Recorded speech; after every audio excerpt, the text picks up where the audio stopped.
১৯৮৯ সালের কথা। দেশে তখন চলছে সামরিক শাসন। সাধারণ মানুষ ভয় আর অস্থিরতায় জর্জরিত। সেই সময় ঢাকা বিশ্ববিদ্যালয়ের চারুকলা অনুষদের কিছু শিক্ষার্থী আর শিক্ষক ভাবলেন কিছু একটা করতে হবে, একটি আনন্দময় কিছু যা মানুষকে আশা যোগাবে। তাই পহেলা বৈশাখে তারা বের করলেন এক বর্ণিল শোভাযাত্রা। কেউ তৈরি করলো রঙিন মুখোশ, কেউ বানালো বিশাল আকৃতির বাঘ, হাতি কিংবা কুমিরের প্রতিকৃতি। ঢাক ঢোল আর গান বাজনা নিয়ে রমনার রাস্তায় শুরু হলো এক রঙিন আনন্দযাত্রা। তখন এর নাম ছিল আনন্দ শোভাযাত্রা। ধীরে ধীরে এই আয়োজন মানুষের মনে জায়গা করে নিল। পরে ১৯৯৬ সালের দিকে এর নাম দেয়া হলো মঙ্গল শোভাযাত্রা। নামটি এমনভাবে দেয়া হয় যেন মনে হয় এই শোভাযাত্রা আমাদের জন্য মঙ্গল বয়ে আনবে। বছর ঘুরে বছর এটি পহেলা বৈশাখের একটি পরিচিত অংশ হয়ে উঠল। ইউনেস্কো ২০১৬ সালে এটিকে অধরা সাংস্কৃতিক ঐতিহ্য হিসেবেও স্বীকৃতি দেয়। এই স্বীকৃতির পর অনেকেই ভাবলেন মঙ্গল শোভাযাত্রা বুঝি আমাদের পুরনো সংস্কৃতিরই একটি অংশ। কিন্তু সময়ের সাথে সাথে প্রশ্ন উঠতে শুরু করে, এটিকে আসলেই বাঙালির ঐতিহ্য? গ্রাম বাংলা নববর্ষের চিরাচরিত রীতি ছিল হালখাতা, পান্তা ইলিশ, গ্রামীণ মেলা, ঢোলের তালে জ্বালাপাত্রা অথবা গান।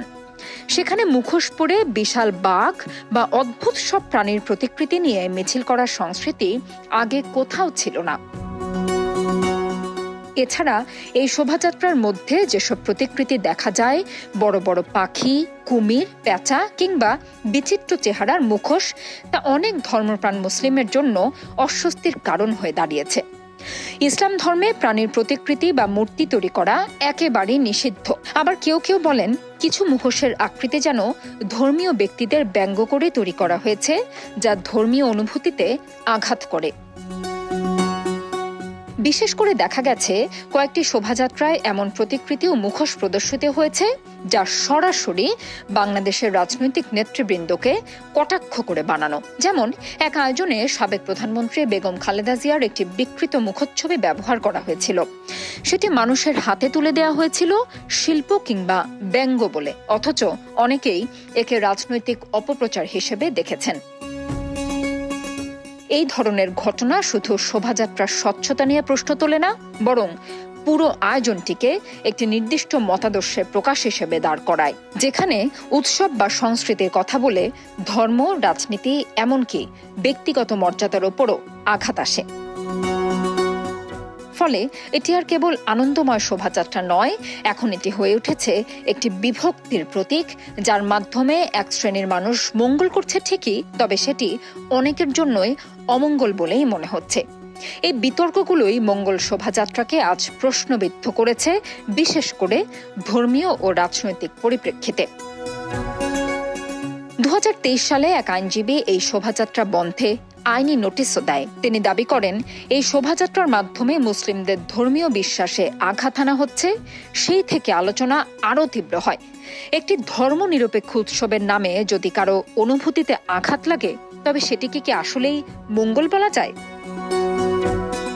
অনেকেই এখন বলছেন মঙ্গল শোভাযাত্রা আসলে শহুরে এক নতুন আয়োজন, যেটি চেষ্টা করছে বাঙালিয়ানার ছদ্মবেশে কিছু ভিন্ন চিন্তা প্রচারের। গ্রামের সাধারণ মানুষ এই আয়োজনে খুব একটি যুক্ত নন। শুধু শহর কেন্দ্রিক একটি ছোট গোষ্ঠী এই আয়োজনকে কেন্দ্র করে এক ধরনের নতুন সংস্কৃতি তৈরি করেছে, যেটি মূলধারার বাঙালিয়ানা থেকে একেবারেই আলাদা। বাঙালিয়ানা মানে ছিল সহজ, আন্তরিক, ধর্মভিত্তিক মূল্যবোধের সাথে জড়িত এক প্রাণবন্ত সংস্কৃতি। পহেলা বৈশাখ ছিল সেই জীবনেরই একটি উৎসব। কিন্তু এখন মুখোশ আর বিচিত্র প্রাণীর প্রতিকৃতি নিয়ে মিছিল করায় যদি হয় নববর্ষের প্রতীক, তবে প্রশ্ন থেকেই যায়, এটি কি সত্যি আমাদের সংস্কৃতি, নাকি সংস্কৃতির নামে কিছু চাপিয়ে দেয়া? মঙ্গল শোভাযাত্রা শুরু হয়েছিল ভালো একটি উদ্দেশ্য নিয়ে, কিন্তু সময়ের সাথে সাথে তা বিতর্কিত রূপ নিচ্ছে। তাই আয়োজকদের উচিত নিজের সংস্কৃতি বুঝে, ধর্মীয় অনুভূতির সম্মান রেখে আনন্দ করার পথ খোঁজা। কারণ বাঙালিয়ানার আসল সৌন্দর্য ছিল তার অন্তরের সহজতা আর সম্মিলনে। সেটি যেন রঙিন মুখোশের আড়ালে হারিয়ে না যায়।